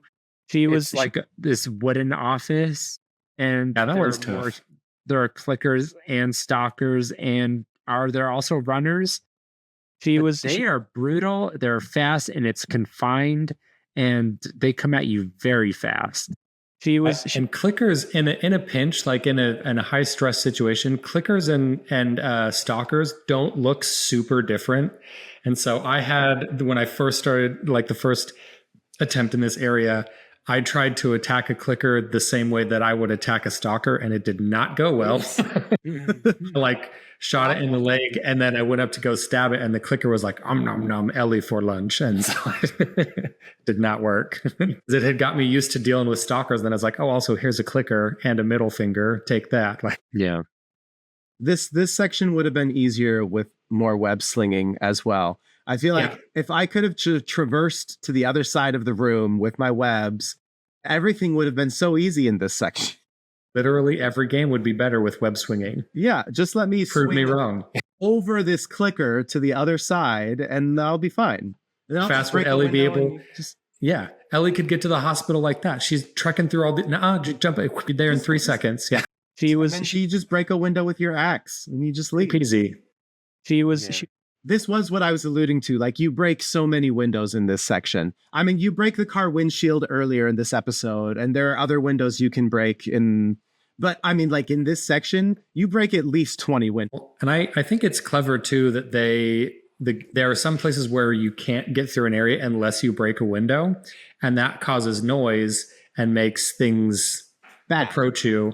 And so I think that it's a good way to kind of keep you on your toes. And even when there's nothing bad in the air, there are no enemies, you're still at a window, and I'm trying to find every other way into a building. And then it's like, okay, I guess I have to break the window, and I break it and I go like this, and like, everything's fine. I'll just go in. We get to Nora finally. She was satisfying. When I played, I think this might be like legitimately one of my favorite directed sections of the entire game. Just like when I think back on like after I've completed the game, the moments that like are seared into my memory, the moment where you're hitting Nora or you're forced to like smash her in the face, this is always like the picture that flashes in my head the most when I think about this game, which tells me that it's like the best directed and most like horrific image. Really enjoy. Enjoy is not the right word. I really appreciate this part of the game. I love the lead up to it. I love the execution of this moment, how unsettling and upsetting it is to make you be in control of a character doing something that a lot of players wouldn't want to do themselves or that don't necessarily agree with. Particularly the first time I played this game, this scene was incredibly harrowing. And I love that when you find Nora in the room, you just walk to the room, you point your gun at her and say, "Don't scream." And Ellie's trying to get her to tell her where Abby is. And Nora is not phased. She's like, got a gun. She's like, "If you shoot me, everyone in here is going to come for you." And she's like, Nora doesn't seem really bothered by this. She's like trying to de-escalate the situation, but she's not panicking. And then they have a little tussle. Nora runs away and you have to chase her through the hospital. And then you get to this point where you grab her and you're right above like this pit where there are a bunch of infected and there's spores down there. And you're in this room. Nora's right in front of the spores. You like come through the door and Nora looks at you with just complete terror in her eyes. Just like, no, wait, let's talk about let's find any other resolution to this. And I was really struck with this moment of like, she was like, she had a gun pointed at her head a minute ago by someone that she wronged and that wanted her to die. And she was unfazed. But then when faced with the infected, she absolutely breaks down and starts to panic. And is like, people in this world, at least Nora and probably most people, are so much more afraid of the infected than they are of death. That's the hold that the infected has on the people of this world, is that they are so much scarier to deal with that than to deal with being killed in a normal way. Like, that really sunk in this time. Sorry, go for it. No, I was going to say, it makes it so much more. That point about being so much more afraid of the infected than a normal death makes it especially more painful when you end up getting tortured or when you see someone torturing someone else for information. Because the reason they're so terrified of the infected, there's a lot of reasons they're so terrified of the infected. But if you just take a bullet to the brain and die, I guess, a conventional death in this world, that's over relatively quickly. But being tortured or slowly eaten by the infected or slowly turning into an infected yourself, that's excruciating. That's psychologically horrifying. That's physically painful and terrifying.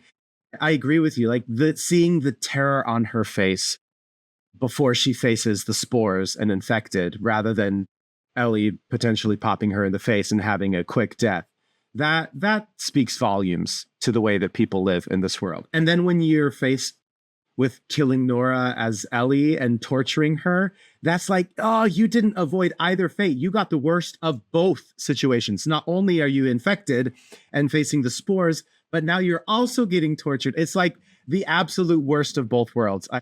For Nora, this is the worst, the pinnacle of the worst. All right. So as a director and a writer, I want to tell a story that only I can tell with these characters and in this setting. And in my tool chest, I have the infected and I have Ellie, who's immune. And I am telling a story about vengeance. I'm trying to pick off all these characters that have wronged her.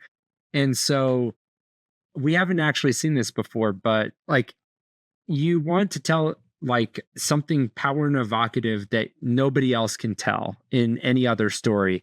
And so the idea of like Ellie pushing somebody into a spore infested area because she's immune and forcing her to be infected, and while she is also in there and inhaling it and watching her suffer and be tortured while she's like enjoying it, and then she goes in there and then like continues the torture, and this is enhancing the mood and evocation of her vengeance and her bloodlust because she's in this quest for vengeance because of her because of how angry she is over the death of Joel. So it's enhancing the theme of hatred and violence that we're telling overall.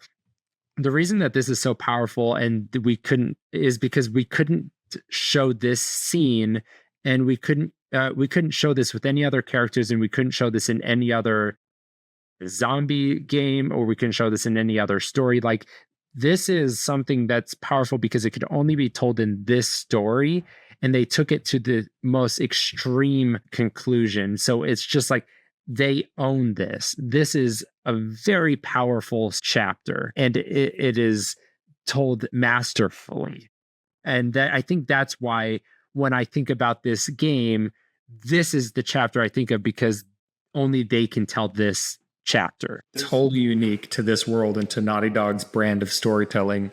This moment is so intensely effective because it perfectly represents a theme that at least I feel in the game as a player, that I don't want to do this. As a player, it's like, I don't want to do this, but you get Nora and she's, infected and she's breathing, and you finally corner her, and Ellie keeps drilling her for information about Abby, and Nora says, I'm already dead. Like, I'm not going to tell you anything.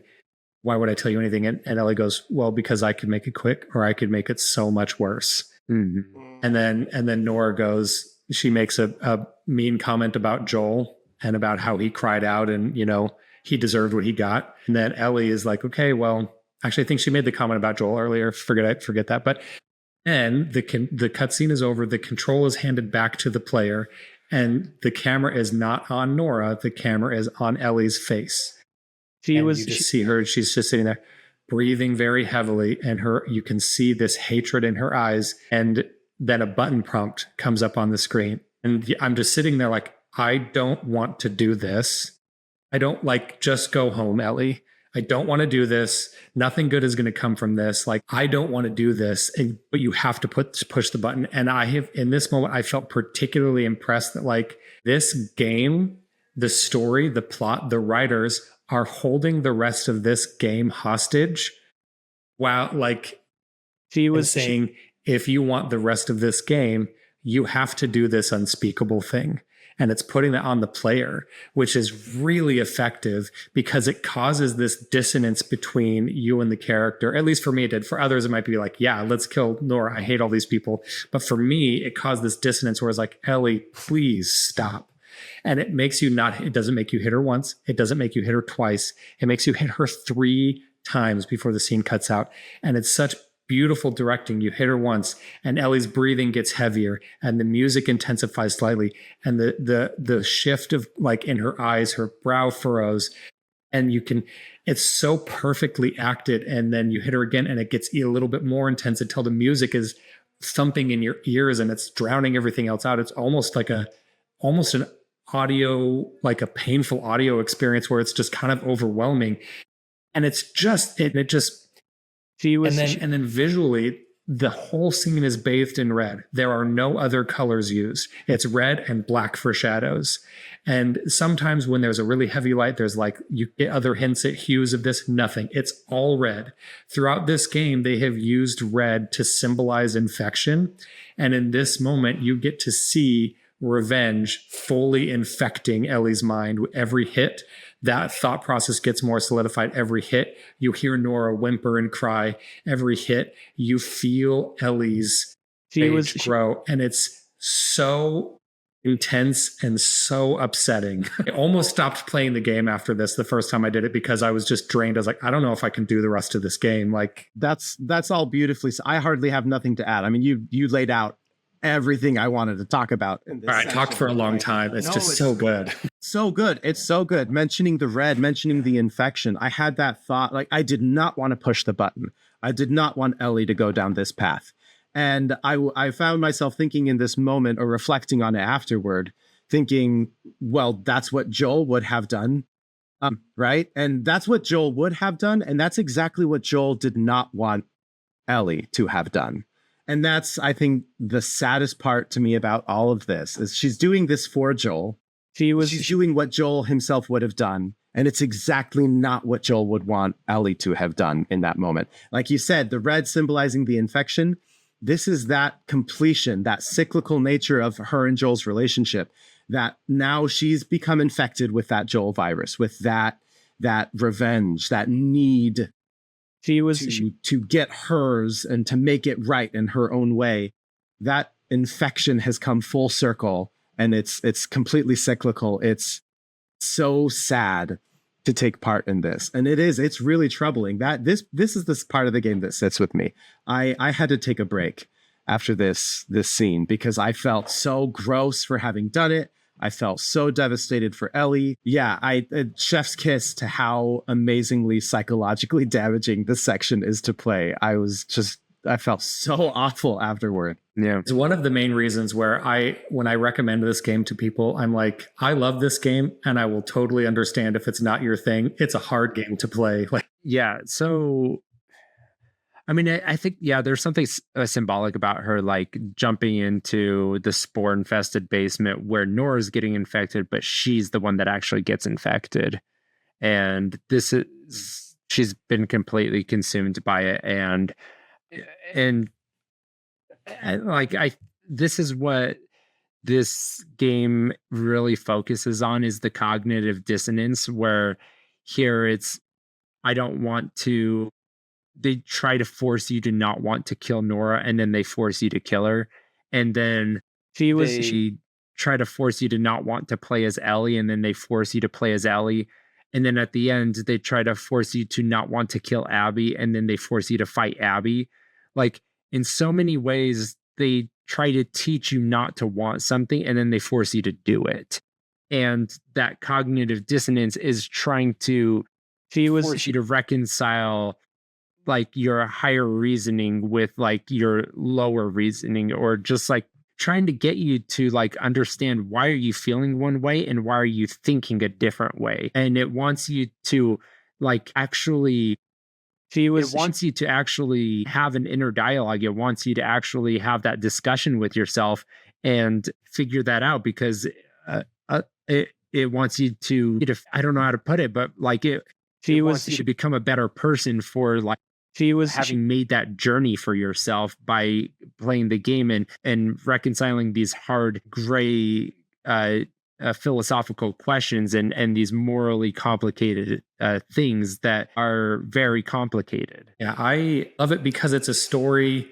The way that this is, I know that they're making a TV show, but the way that the story is told and the way that it affects the player is something that can only be done in a video game. And so I'm curious to see how they translate it into the show, because I think that some of the theming will have to shift slightly to make it more effective for a show. But you can't, like when you're watching a TV show, when you're watching a movie, when you're reading a book, when you're, looking at a piece of art, video games engage the user in a very tactile and physical way that other forms of media just don't. I mean, I love movies and not to shoot down any other forms of media, but the way that this game makes the user makes the player interact with the world and interact with the game is something that you can't quite get in other forms of media, which is what makes it so effective and so upsetting when we watch Ellie do horrible things, because in this context, we are Ellie. We're not watching Ellie. We're not like, we are controlling her. The game isn't just like, it's not a movie just showing you a character that you love doing something terrible.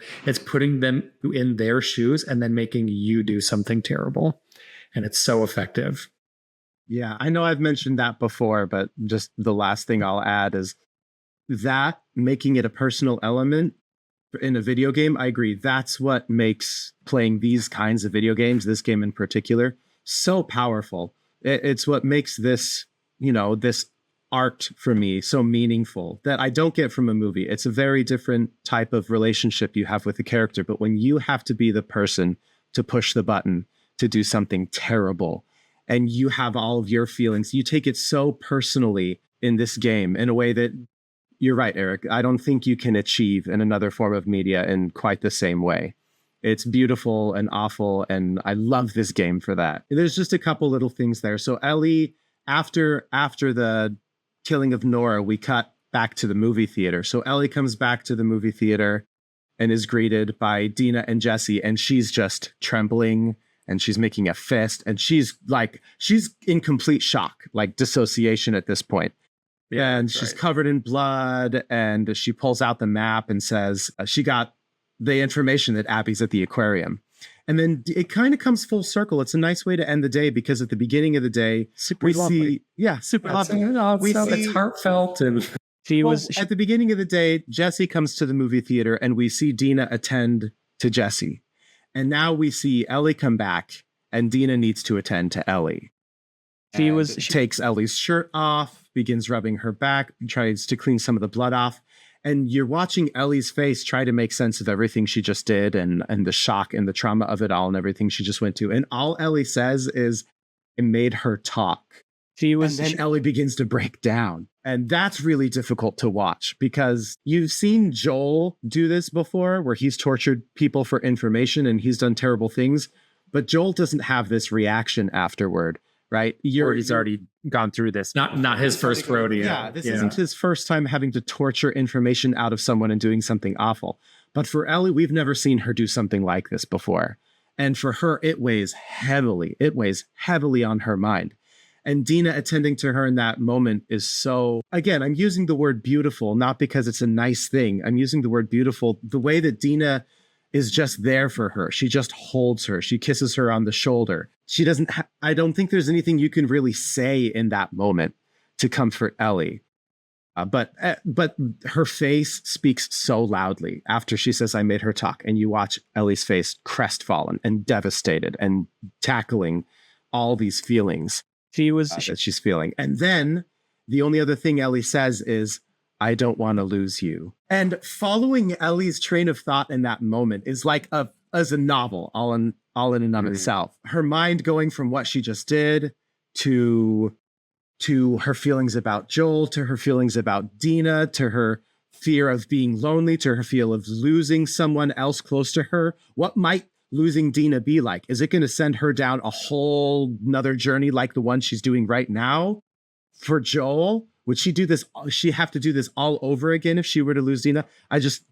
The fact that she says so little, that there's so little dialogue in this section between her and Dina, but there's so much said textually or subtextually with their faces. I think this is a really effective way to end the day, a really effective piece of game making, watching their faces. I love this section. I love that so little is said, but so much is said at the same time. Yeah, I think that in the past, Shan has talked a lot about how Naughty Dog are just masters of writing believable dialogue. And I think that this is a good example of that because oftentimes when we're talking, when people are talking to each other, they make jumps in logic. They have a train of thought that not everyone else follows.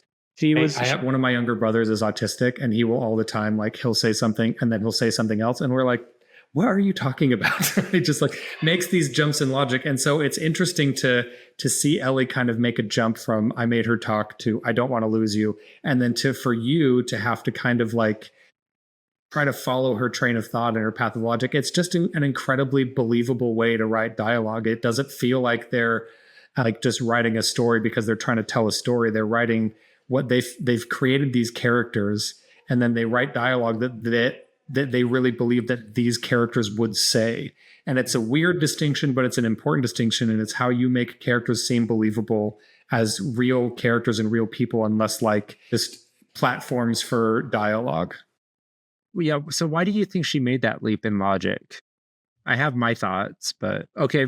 For example, okay. So she went from, she's thinking I killed Nora and now she is thinking I might lose Nora. Does she think, is my quest for killing people, is it going to scare Adina away because of what I'm becoming? I think she's scared of what she's becoming and it's going to scare Dina away. That's part of it. Or is she scared that if she brings Dina along that it's going to get her harmed? I don't think that's where her head is at right now. So I think she's scared of herself right now. I think that's where her head is at. I think based on just how Ellie is reacting to this moment, like she comes back to the theater and she's shaking. She's, kind of dissociating. She's not really explaining things. She comes back and she's like, hey, I found the information. Abby's going to the aquarium, but doesn't say anything about what happened until she's alone with Dina. And then all she says is, I made her talk. And so she's in this state of really kind of in her head about like, what am I becoming? So I personally read that as like, she's afraid of what she's becoming and that she's afraid it won't be, that she won't be a right match for Dina once she kind of becomes what she is. She's on a path of revenge, and who Ellie is at the end of that path, if that's still a person that Dina can be with. You know what? Interestingly enough, when she is stuck on that path near the end of the game, that actually is when Dina leaves. So she knows Dina well enough that actually is true. So Ellie is correct about that. And that hurts. That face. Yep. So I think that's accurate. That must be what she's thinking because it's true. And she knows Dina well enough to be right about it. Okay, well, that bummed me out, but see you next week. She was about more existentially dreadful. Please come back. We're gonna play like the next games we cover on the Sad Dad podcast is we're gonna play like every Mario game back to back in a row to just cheer ourselves up after this. I was listening to the Mario Wonder soundtrack on the Nintendo Music app, and it was delightful. I love that soundtrack. There's this really cute game I was playing with my brothers a while back called Lovers in a Dangerous Space-Time. Yeah. Have you played Lovers in a Dangerous Space-Time? Just a little bit. Not a lot. I know it mostly by reputation. It's super cute. It's like a cooperative. You can play with 4 people and you're these space bunnies and you're navigating this ship and you're saving all the other space bunnies. And as you release more space bunnies, you're releasing more love into the universe and you're building rainbow bridges in the universe. And anyway, so think about that instead of the huge bummer that was the rest of this episode. And then come back next time and we'll bum you out again. All right. Well, we will put this on Apple Music. We'll put it on Spotify. Please like and subscribe, leave a comment. Please tell your friends and other people that might enjoy this so that we can grow the community. We are at 44 subscribers. And for those of you paying attention, we picked up 2 or 3 this week. We are growing. She was pretty cool. All right. Well, take care and we'll see you next week. Bye. Bye. Bye, y'all. Outro. Bleep-a-doof, bleep-a-deep, bloop-a-dee-blow.